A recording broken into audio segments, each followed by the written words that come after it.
వివరాల్లోకి వెళ్తే మన్యవీరుడు అల్లూరి సీతారామరాజు ధైర్య సాహసాలు, నాయకత్వ పటిమ, త్యాగనిరతి నేటి తరం యువత ఆదర్శంగా తీసుకోవాలని రాజ్యసభ సభ్యుడు సానా సతీష్ బాబు, జిల్లా కలెక్టర్ హరేంద్ర ప్రసాద్ పిలుపునిచ్చారు. కాకినాడ నాగమల్లితోట జంక్షన్ వద్ద గల అల్లూరి సీతారామరాజు విగ్రహం వద్ద అల్లూరి సీతారామరాజు 129వ జయంతి కార్యక్రమం ఘనంగా నిర్వహించారు.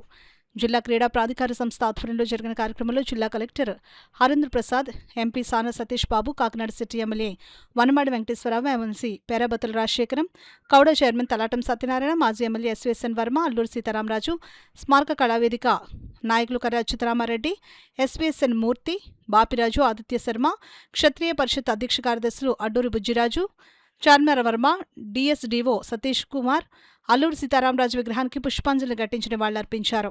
ఈ సందర్భంగా MP Sana Satish Babu, collector Harendra Prasad, SVSN Varma, MLC Perabathula రాజశేఖర్లు మీడియాతో మాట్లాడారు. కార్యక్రమంలో అధికారులు, ప్రజాప్రతినిధులు, అల్లూరి సీతారామరాజు స్మారక కళావేదిక నాయకులు, క్షత్రియ పరిషత్ నాయకులు, సానా సతీష్ బాబు ఫౌండేషన్ చైర్మన్ తలాటం హరీష్ తదితరులు పాల్గొన్నారు.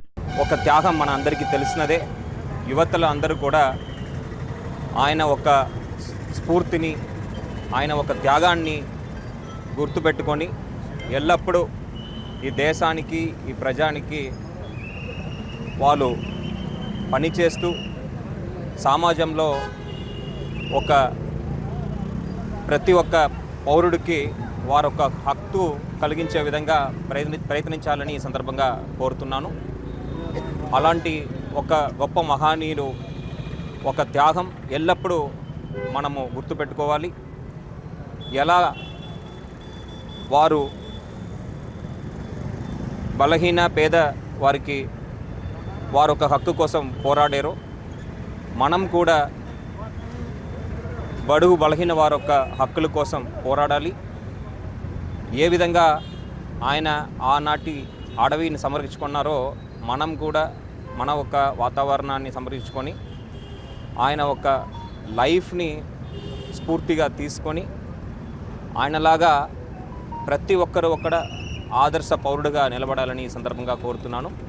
మరోమారి జిల్లా ప్రజలందరికీ 129వ జయంతి శుభాకాంక్షలు తెలియజేసుకుంటూ సెలవు తీసుకుంటాం. అల్లూరి సీతారామరాజు గారి యొక్క 129వ జయంతి సందర్భంగా ఈరోజు ఆయన్ని కాకినాడలో గౌరవించుకోవడం జరిగింది.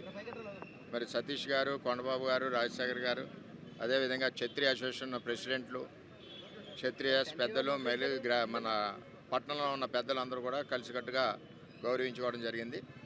ఆయన యొక్క స్ఫూర్తికి మరి చంద్రబాబు నాయుడు గారు ఈరోజు అమరావతిలో ఆయన యొక్క చరిత్ర ఉండే విధంగా భూమి కేటాయించి గత స్మృతులు రాబోయే తరాలకి తెలిసే విధంగా, ఎంచేదంటే బ్రిటిష్ పాలకులను ఏ విధంగా ఆయన పారదోలేరు, ఏ విధంగా స్వాతంత్రం సాధించాలని మరి ఆయన ప్రయత్నం చేశారన్న విషయాలన్నీ కూడా మన రాబోయే తరాలందరికీ తెలియాలన్న సదుద్దేశంతో చంద్రబాబు నాయుడు గారు ఈ కూటమి ప్రభుత్వంలో అమరావతిలో భూమి కేటాయించి ఆయన యొక్క విషయాలు అన్నీ కూడా బయటికి తెలిసే విధంగా, అదేవిధంగా ఏదైతే భోగాపురంలో విమానాశ్రయం పెట్టారో దానికి కూడా అల్లూరి సీతారామరాజు నామకరణం చేసి ఇంటర్నేషనల్ ఎయిర్పోర్ట్కి మరి ఈ ప్రభుత్వం సీతారామరాజు యందు ఎటువంటి ప్రేమాభిమానాలు ఉన్నాయన్నది తెలియజేయడం జరిగింది. ఏది ఏమైనా మన్యం ఏదైతే ఉందో మరి ఆ గిరిజన హక్కుల గురించి ఏదైతే పోరాడారో ఆ డెవలప్మెంట్ యాక్టివిటీలో కూడా ఎక్కువ భాగస్వామ్యం తెలుగుదేశం ప్రభుత్వం ఉందని చెప్పి నేను తెలియజేస్తాను. అదేవిధంగా రాష్ట్ర క్షత్రియ సోదరులందరికీ కూడా గుండెల్లో ఆరాధ్య దైవమైన అల్లూరి సీతారామరాజుకి మరి ఈ అమరావతిలో ఏదైతే చేస్తున్నారో ఆ కార్యక్రమానికి అందరూ సంతోషంగా ఉన్నారు. అదేవిధంగా ఎక్కడికక్కడ క్షత్రియ సమాజ వర్గానికి కూడా మరి ఎక్కడికక్కడ కమ్యూనిటీ హాల్ కానీ సోషల్ యాక్టివిటీల్లో ఏదైతే వాళ్ళు చేస్తున్నారో వాళ్ళకి హెల్ప్గా ప్రభుత్వం కూడా తోడ్పడుతుందని కూడా తెలియజేస్తూ మరి ఈ కార్యక్రమం ఇక్కడ చక్కగా మరి అరేంజ్ చేసిన క్షత్రియ సోదరులందరికీ కూడా మరి ధన్యవాదాలు తెలియజేస్తూ, అదేవిధంగా రాజకీయంగా కూడా కూటమి ప్రభుత్వంలో క్షత్రియ సమాజ వర్గానికి పెద్దపీట వేస్తున్నారని కూడా తెలియజేస్తాను.